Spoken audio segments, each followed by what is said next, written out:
오늘은 범죄의 재구성, 인류 최초의 살인사건에 대해서 생각해 보도록 하겠습니다. 첫 번째 그림은 노벨리의 카인과 아벨이라고 하는 작품입니다.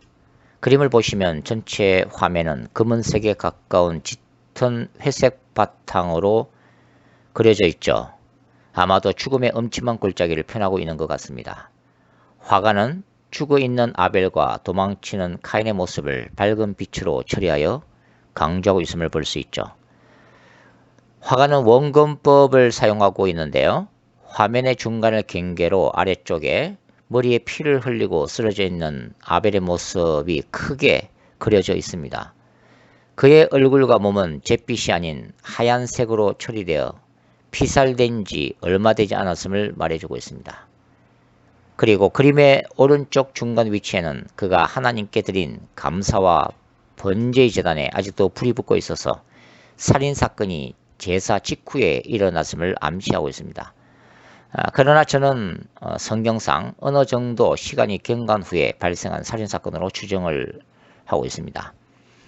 땅에 누워있는 아벨의 피가 그림을 보시면 수직선 방향으로 위로 부르짖고 있고 화가는 아벨의 시신 위쪽으로 하나님의 모습을 그려놓고 있습니다. 이 은밀한 살인사건이 일어난 바로 그 현장에 하나님이 지켜보고 계신 것이죠.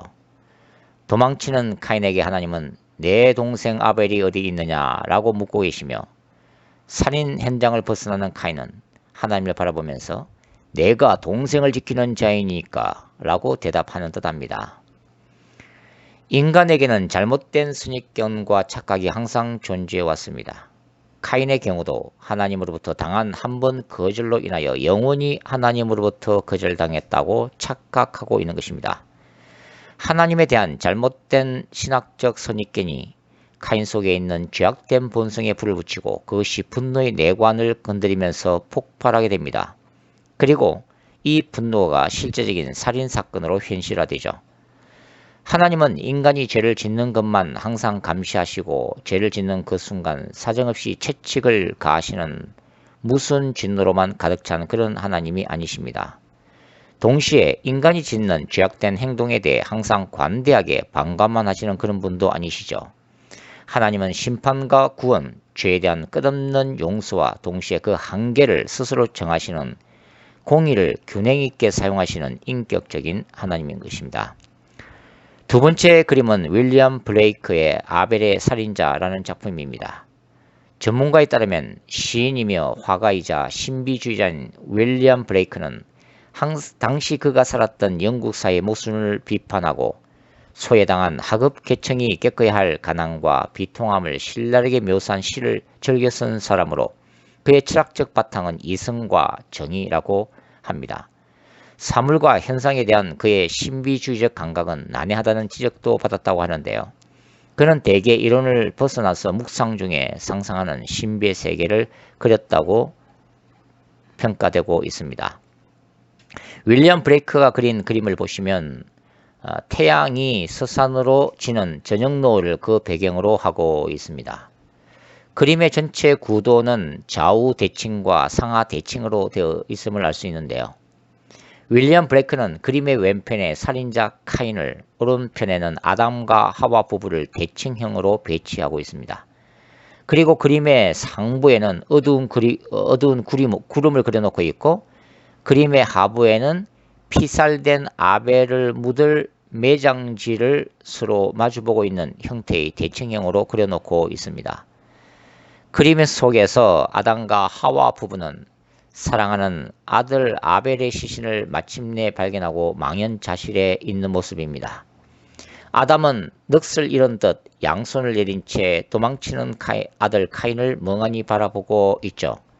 어머니 하와는 아들 아벨의 시신을 두 손으로 감싸는 채 얼굴을 숨긴 자세로 흐느끼고 있습니다. 에덴 동산에서의 선악과 사건 이후 추방된 아담 부부의 가슴 속에 못을 박는 최초의 살인사건이죠. 하나님을 거역한 불순종의 역사 이래 죄악된 본성이 인류에게 치명적 바이러스처럼 감염된 그 결과로 일어난 비극적인 사건인 것입니다. 도망치는 카인은 두 손으로 머리를 감싸는 채 황급히 살인 현장을 벗어나고 있습니다. 깊은 후회와 죄책감과 하나님의 심판에 대한 두려움으로 그의 영혼은 마치 지옥에 떨어진 것처럼 무섭게 흐느적거리고 엄습해 오는 바닥을 알 수 없는 두려움과 공포에 온통 휩싸여 있는 모습입니다. 죄로 파괴된 아담과 하와의 가정, 그리고 살인자 카인의 모습은 시체의 색상인 회색으로 처리되어 죽음과 같은 절망감을 모두가 맛보고 있는, 살아있으나 죽은 것과 같은 죄에 떨어진 비참한 인간 실존을 대변하고 있습니다. 하늘에는 살인자 카인에게 엄습한 어두운 구름이 그려져 있고, 이 먹구름은 하나님의 진노를 상징하고 있습니다. 땅 위에는 피살된 아벨을 묻을 매장지가 깊게 파여져 있고, 한 자루의 삽이 그 옆에 놓여 있는 것을 볼 수가 있죠. 하늘의 먹구름과 땅에 검게 파진 매장지가 서로 마주보고 검은빛으로 서로 상응하고 있습니다. 죄악된 본성과 자기 중심성에 얽매여 질투와 분노 가운데 서로 미워하고 서로 죽일 수밖에 없는 인간의 역사야말로 죄악으로 넘쳐난 역사이며 전쟁의 역사이고, 오늘날 우리의 삶 속에서도 지금도 일어나고 있는 애정의 역사라고 말씀드릴 수가 있습니다. 인간의 타락 이후 최초의 살인사건은 형 카인이 동생 아벨을 살해한 사건입니다. 이 살인사건을 이제 수사관의 눈으로 다시 재구성을 해보도록 하겠습니다. 우리가 물어야 할 첫 번째 질문은 이것입니다. 카인이 동생 아벨을 죽인 범행 동기가 무엇인가 하는 것이죠. 이 최초의 살인사건은 결코 묻지마 타입의 살인사건이 아닙니다. 분명한 범행 동기가 내포된 살인사건이죠. 그 동기는 동생에 대한 시기와 질투 그리고 분노감 때문이었습니다. 그러면 왜 카인은 분노를 느꼈을까요? 그의 범행 동기를 좀 더 추적해 보도록 하겠습니다. 근본적인 원인은 하나님에 대한 제사 문제 때문입니다. 동생 아벨의 제사는 하나님께 인정되었으나 카인 본인의 제사가 거절되었다는 것입니다. 이 거절감 때문에 카인은 동생을 시기하고 질투하게 되었으며 분노로 가득 차서 마침내 살인을 결심하게 됩니다. 인정받고자 하는 욕구는 인간의 본능입니다. 사랑을 충분히 받지 못하고 자라난 아이들이 성인아이가 되고 때론 그것이 무서운 질투심으로 부작용을 일으키는 경우도 많죠. 우리가 카인의 살인사건을 재조사할 때 수사상 의문이 일어나는 부분이 바로 이 부분입니다. 바로 카인의 범행 동기에 관한 것이죠. 원래 카인의 직업은 농부였고 아벨의 직업은 양치기였습니다.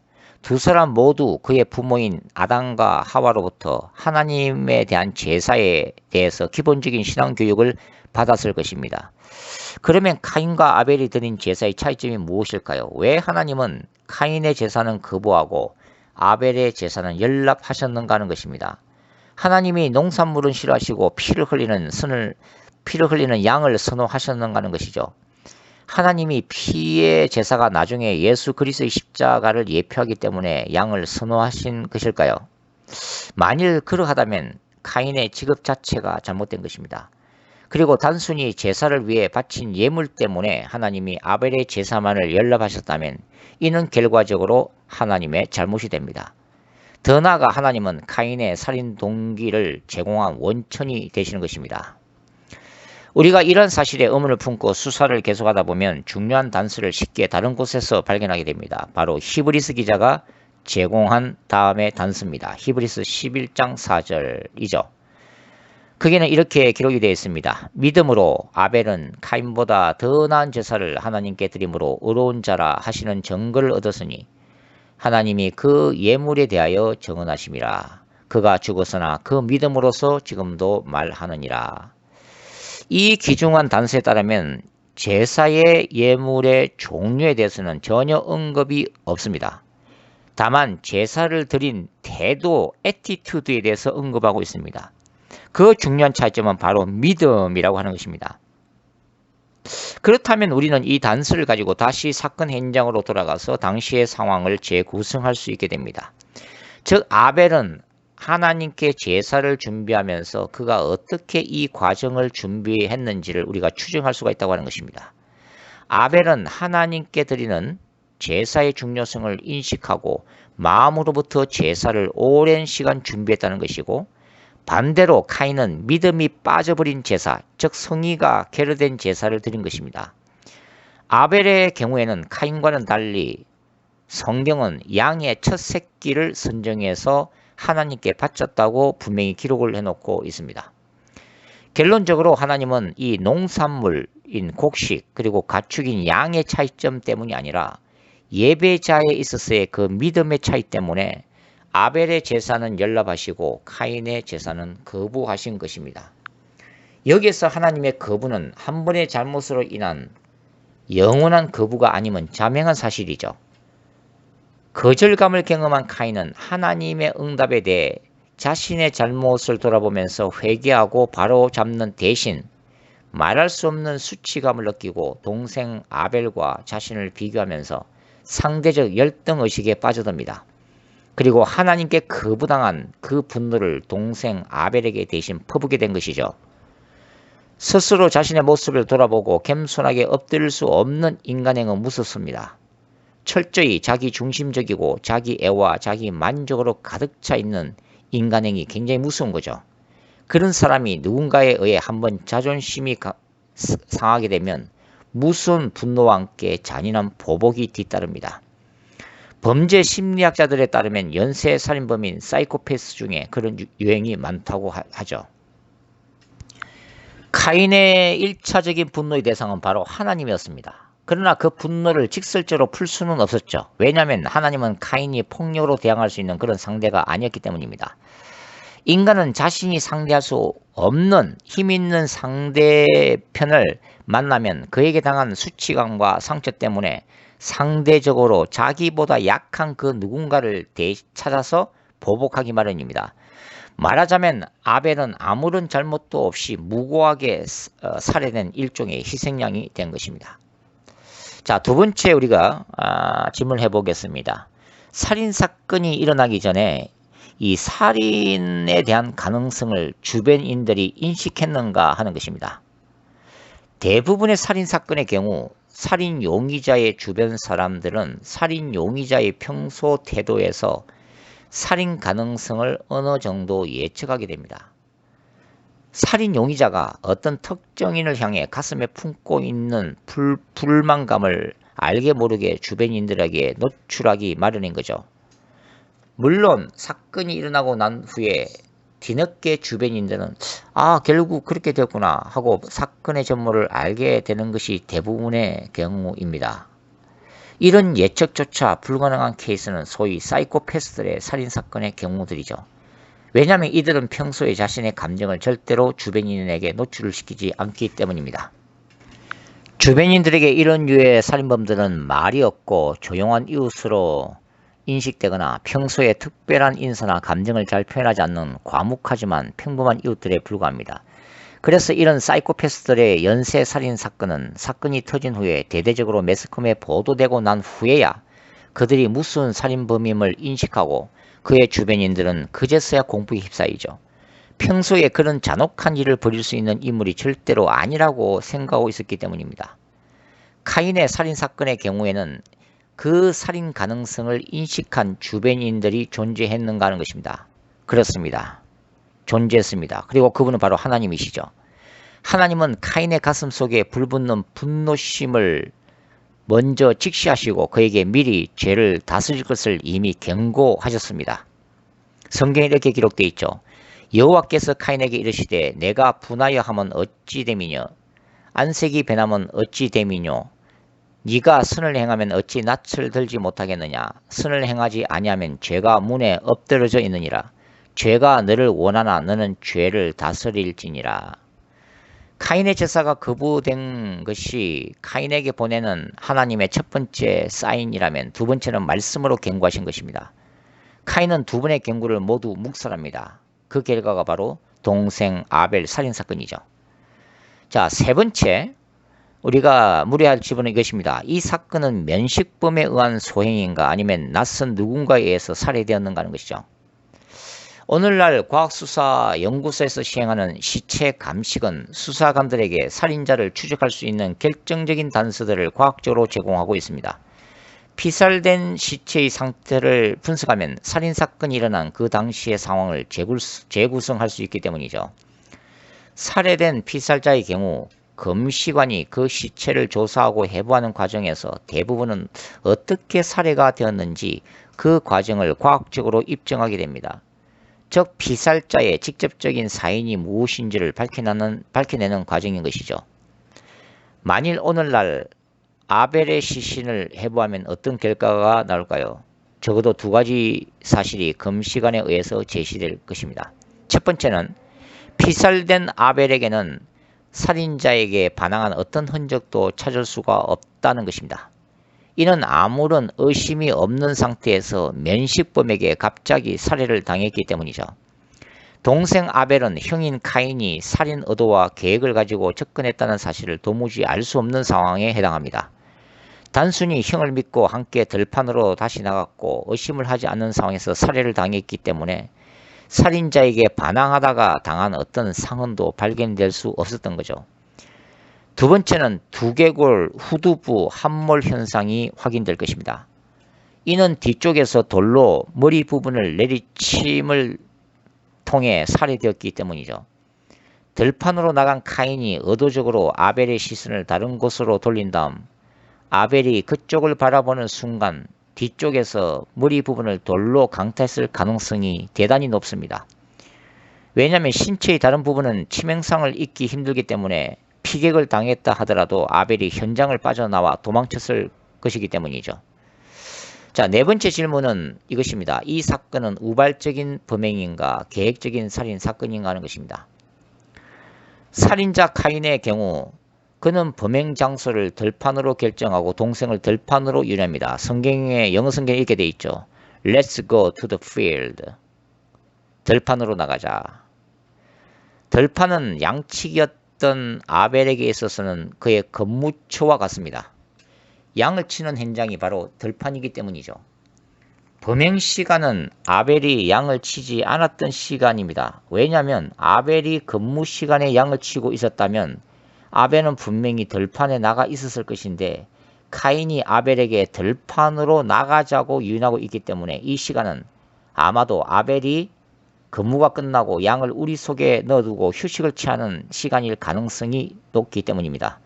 그리고 그 시간은 들판에 다른 목격자가 없을 조용한 시간대를 선택했을 것입니다. 목동들은 아침에 나가서 저녁 해가 질 무렵에 돌아오기 때문에 살인사건은 그 이후에 발생했다고 간주됩니다. 즉 저녁 시간에 피살된 것입니다. 카인의 살인사건의 경우 이 사건은 현장에서 말다툼이나 우발적인 충동에 의해 순간적으로 일어난 그런 우연적인 범행이라고는 보기 힘듭니다. 왜냐하면 카인은 이미 하나님으로부터 범행에 대한 경고를 이미 받은 상태이기 때문이죠. 따라서 이 사건은 사전에 이미 치밀하게 계획된 살인사건으로 간주해야 합니다. 의도적이고 계획적인 살인사건이기 때문에 카인의 죄질은 더욱 악한 것으로 판결을 받게 될 것이고 비례적으로 형량도 그에 따라서 결정될 것입니다. 다섯 번째는 카인은 왜 범행 장소를 들판으로 정했는가 하는 것입니다. 왜 카인은 아벨을 죽일 범행 장소를 들판으로 정하고 그곳으로 동생 아벨을 유인했을까 하는 것입니다. 우리는 적어도 두 가지의 이유를 추정할 수가 있죠. 첫 번째는 범죄자들이 보통 범행 장소를 물색할 때 나름대로 분명한 이유가 존재합니다. 특히 단순한 절도나 강도가 아닌 살인사건의 경우, 그리고 특히 사이코패스의 경우는 심리적이고 감정적인 동기가 많이 작용하게 됩니다. 카인의 경우는 그의 분노의 동기가 아벨의 제사와 깊이 관련되어 있다는 것을 우리가 주목해야 합니다. 당신은 아마도 들판에 하나님을 위한 돌 제단을 쌓고 제사를 드렸을 것입니다. 카인은 아벨의 제사가 연락된 바로 그 장소에서 아벨을 죽이고 싶었을 것입니다. 바로 그곳이 카인에게는 씻을 수 없는 상처를 남긴 곳이기 때문이죠. 두 번째, 카인이 들판을 범행 장소로 정한 이유는 아벨을 죽이기 위해 특별한 칼이나 다른 흉기 같은 살인 도구를 미리 준비할 필요가 없기 때문입니다. 돌은 범행 장소에서 얼마든지 쉽게 구할 수 있다고 판단이 되기 때문이죠. 자, 여섯 번째 질문입니다. 이 사건의 목격자가 존재하는가 하는 것입니다. 사건을 해결함에 있어서 중요한 요소 중에 하나는 바로 목격자의 존재 여부라고 말씀드릴 수가 있습니다. 목격자가 나타나면 수사는 빠르게 진행됩니다. 그리고 결정적인 용의자 추적이 가능하며 후에 법정의 정인으로 설 수도 있습니다. 그렇다면 이번 아벨 살인사건의 목격자가 존재하는가 하는 것입니다. 그렇습니다. 완전 범죄는 없습니다. 첫 번째 목격자는 바로 하나님이십니다. 하나님은 땅에 흘려진 아벨의 피의 부르짖음을 듣고 계셨죠. 즉 누가 아벨을 죽였는지 하나님은 알고 계신다는 의미입니다. 그 외에 다른 목격자가 존재할 가능성이 있는가 하는 것입니다. 아마도 있는 것 같습니다. 왜냐하면 카인은 성경을 읽어보면 다른 누군가에 의해 보복살인을 당할 것을 두려워하고 이렇게 이야기하고 있기 때문이죠. 무릇 나를 만나는 자가 나를 죽이겠나이다. 당시는 이에는 이, 눈에는 눈의 보복법이 정당화되었던 것으로 추정됩니다. 아담과 하와의 자손들 중에 카인과 아벨 외에 다른 형제들도 많이 존재했던 것으로 보이죠. 그들 중에 어느 누군가가 아벨의 억울한 죽음에 대해 분노하고 카인에 대해 복수할 자들이 있을 것을 카인이 두려워한 것으로 보이기 때문입니다. 7번째 질문입니다. 이 사건은 카인의 단독 범행일까요? 아니면 공범이 존재하는 것일까요? 인류 최초의 이 사건은 끝으로 보면 카인의 단독 범행처럼 보입니다. 카인은 공범의 존재 여부에 대해 묵비권을 행사하고 수사진은 이 살인사건을 카인의 단독 범행으로 보고 이 사건을 종결지으려고 합니다. 그때 제3자로부터 의외의 제보가 수사진에게 전달되면서 수사 방향이 급선회하게 되고 재수사가 진행되면서 마침내 공범을 찾아내게 됩니다. 그 결정적인 제보를 제공한 사람의 이름은 바로 사도 요한입니다. 요한 1서 3장 11절과 12절이 그 구체적인 제보죠. 이렇게 기록되어 있습니다. 우리는 서로 사랑할지니 이는 너희가 처음부터 들은 소식이라. 카인같이 하지 말라. 그는 악한 자에게 속하여 그 아우를 죽였으니 어떤 이유로 죽였느냐. 자기의 행위는 악하고 그의 아우의 행위는 의로움이라. 도대체 악한 자가 누구일까요? 카인이 악한 자에게 속했다는 것은 무엇을 의미하는 것일까요? 먼저 하나님이 카인에게 경고하신 말씀, 죄가 너의 문 앞에 엎드려 있다라는 경고에 대한 단서를 포착해야 합니다. 하나님의 말씀은 죄라는 존재가 마치 사자 같은 짐승처럼 카인을 잡아삼키기 위해 카인의 문 앞에 엎드려서 기다리고 있었다는 의미의 말씀이죠. 이것은 카인 속에 존재하는 죄악된 본성입니다. 카인은 자기 자신 속에 있는 시기와 질투, 분노로 가득 차서 아벨을 죽일 의도를 계속 품고 있었고 그 지속된 분노의 감정을 틈타서 악한 자 사탄이 그의 속에 들어온 것입니다.